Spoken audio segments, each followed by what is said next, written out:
বিরক্তি আছে না সাহায্যের। আমার নাম রবি সিং। আমি দীর্ঘদিন ধরে কিডনির সমস্যায় ভুগছি। আপাময় জনসাধারণের কাছে আমার অনুরোধ, আমি এক সাংবাদিক। আজকে 40 বছর ধরে আমি সাংবাদিকতা করে আসছি। আমার জমানো যে টাকা ছিল, যে 2.5 লাখ টাকা, নিগদিন থেকে আরম্ভ করে গুয়াহাটি শিলচর সম্পূর্ণ জায়গায় চিকিৎসা করে আমি সুস্থ হতে পারিনি। এখন সর্বহারা হয়ে আছেন।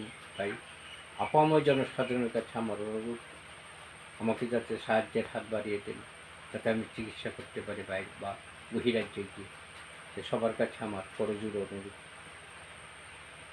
অনুরোধ এখানে যে বহিরাজ্যে গিয়ে ভেলোর গিয়ে যদি আমি চিকিৎসা করি, আমার মনের যে একটা আবেগ হয়তো ভালো হয়ে যাবে। কারণ আমি দুইবার ডায়ালিসিস করেছি। এখন আবার বলছে আমি করতে রাজি না ডায়ালিসিস। কারণ ডায়ালিসিস করবো কী করে? আমার যে সংসার, এই সংসারে চলার মতন আমার ব্যবস্থা নেই বর্তমান। যা ছিল বললাম সবই শেষ হয়ে গেছে। শুধু স্বামী স্ত্রী 2 জন, ছেলে 1 জন আছে, শুধু বেকার, কিচ্ছু করে না।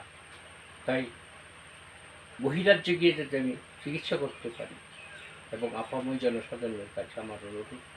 কারণ সাংবাদিকতা থাকাকালীন বহু মানুষকে আমরা সাহায্য করেছি, বহু মানুষকে সাহায্য করে চিকিৎসার জন্য বাইরে পাঠিয়েছি। তাই নিরুপায় হয়ে আপাময় জনসাধারণের কাছে আমার অনুরোধ, যাতে আমাকে সাহায্যের হাত বাড়িয়ে দেন, একটুটুকু আমার বিনীত